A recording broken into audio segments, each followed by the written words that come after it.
Salut Benoît. Salut Louis. Alors je me suis rendu dans ma rue préférée, comme chaque semaine, et j'ai fait une trouvaille, c'est High Fidelity. Ah oui, une petite pépite en effet là. Alors je ne l'ai pas vu, est-ce que tu peux m'en parler un petit peu?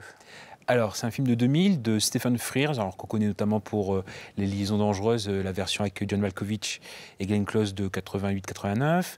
Il a fait aussi beaucoup d'autres films. Enfin, c'est vraiment, il a un terrain de jeu assez étendu. Je pense à The Queen sur la reine Elisabeth, The Heat, un bon film avec Terence Stamp, film un peu de gangster, etc.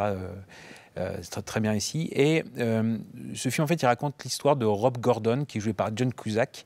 Et donc, ce Rob Gordon, en effet, il est disquaire à Chicago, passionné de musique. Et en fait, pour lui, toute sa vie peut se faire à travers des chansons. Il fait notamment beaucoup, que ce soit pour les chansons ou pour sa vie, des top 5. D'accord. Et donc là, en effet, cette nouvelle rupture, ça fait qu'elle rentre aussi dans le top 5 des ruptures. Au début du film, on va le suivre un petit peu dans ses flashbacks depuis l'enfance jusqu'à l'adolescence, jusqu'à l'âge adulte. Et finalement, peu à peu, il va essayer de revoir un petit peu ses ex pour comprendre pourquoi est-ce qu'il se fait larguer, qu'est-ce qui se passe, pour pouvoir rebondir et aller de l'avant. Alors je vois que dans ce film, il y a John Cusack et aussi Lisa Bonet. Oui. Est-ce que tu peux me parler un petit peu du casting? Alors Lisa Bonet, qu'on connaît par exemple pour moi, enfant des années 80 par le Cosby Show, elle faisait Denise Extable. Comment dire, il y a aussi, dans un de ses premiers rôles vraiment d'envergure, il y a Jack Black, et qui développe déjà son potentiel comique dedans. Il y a Tim Robbins qui a un rôle un peu surprenant puisqu'il a une perruque queue de cheval, ça lui fait ressembler un petit peu à Steven Seagal si on veut avoir l'esprit. Et d'ailleurs, il a accepté d'être dans le film pour un bas prix à condition qu'il puisse garder la perruque. Et il dit souvent, même encore maintenant, pour Halloween, souvent je remets cette perruque. Voilà. Et Catherine Zeta-Jones aussi qu'il faut évoquer. Donc ce film, c'est une petite pépite parce qu'il est très bien servi par ses acteurs et ses actrices. Y a-t-il une scène particulièrement marquante dans ce film? Moi, j'ai une petite tendresse pour un petit caméo. C'est celui de Bruce Springsteen. D'accord. Il parle au héros pour l'amener à se remotiver un petit peu. Il est avec sa guitare, il lui parle, etc. Alors, je connais ton expertise maintenant pour le 7e art. Est-ce que tu as des anecdotes à me raconter sur ce film? Alors, pour les anecdotes, en effet, il y a notamment le fait que il faut être crédible. Donc, Rob étant disquaire, il peut pas vendre. En plus, disquaire un peu pointu, ils ont fait appel à Cathy Nelson, qui est notamment celle qui prépare également les BO des films de Tarantino, de Scorsese. Et donc, en effet, ils ont fait une liste de 2000 chansons. 2000. Et dedans, ils en ont gardé 700. Ah ouais. Vraiment, et bon, bien sûr, les 700 ne sont pas, sont pas dans le film, mais moi j'aime bien ces films qui sont faits vraiment avec le cœur et implication. Alors c'est un classique, malgré le fait que je ne l'ai pas vu. Pourquoi donne-moi une bonne raison de voir ce film.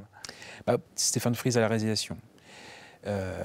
Mais qui d'habitude est un peu plus, part d'un projet un peu plus personnel. Là, c'est vraiment le fait de vouloir retravailler avec John Cusack qui l'a amené à ce film-là. Et ensuite, tout ce qui en est fait au niveau du casting en lui-même, c'est même parfois Tim Robbins, je pense qu'il vient vraiment pour vraiment 2-3 scènes, mais il est là avec plaisir. Voilà.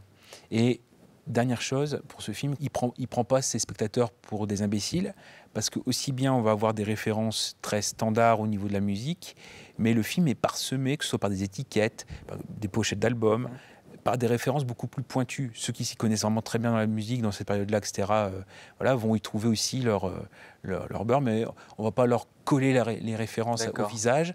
On les prend si on les saisit, sinon on suit le film de façon très, très classique et c'est très bien aussi. D'accord, merci Benoît pour toutes ces infos. Il me semble que tu es aussi allé rue du Bac à Soldes. Qu'as-tu trouvé cette fois-ci? J'aime bien remettre en avant les films qui sont un peu, pas oubliés, mais un peu mis sous le tapis ou pas assez mis en avant. Et pour moi, c'est un des classiques, c'est Top Secret, donc qui est des As, hein, on les connaît pour les Y a-t-il un flic, etc., pour Y a-t-il un pilote dans l'avion. Et ça, c'est un film de 84 qui est une parodie en fait de film d'espionnage, puisqu'on y suit en effet le personnage de Nick Rivers, donc joué par Val Kilmer, qui est une star un petit peu style Beach Boys. Le film s'ouvre justement par une des chansons un peu de surfeur où surfer mais tirer à la mitraillette c'est bien aussi, c'est cool. C'est pour montrer un petit peu le côté. Et en fait, il est invité à un festival culturel à Berlin-Est. On rappelle qu'on est encore en pleine guerre froide à l'époque. Et en fait, il va mettre à découvert en fait un réseau de néo-nazis. Et en fait, il va rassembler une bande, il va se retrouver malgré lui, alors qu'il est chanteur à la base, à la tête de la résistance contre ce réseau. Et il y a une scène où il est libraire, en fait, et il a une loupe qui lui a grossi l'œil. En fait, quand il enlève la loupe, l'œil est toujours aussi gros. Ah oui, d'accord. Donc en fait, il y a plein de gags comme ça. Et en effet, pour moi, au niveau des gags, ça marche aussi bien que Y a-t-il un pilote et Y a-t-il un flic. Voilà, ça aurait été dommage de le passer sous silence. Donc moi, si je peux le remettre en avant. Eh ben, merci beaucoup Benoît, en tout cas, pour encore toutes ces infos. J'ai hâte de te retrouver lors de notre prochaine rencontre pour qu'on parle encore de films et de cinéma. Eh ben moi non, moi aussi.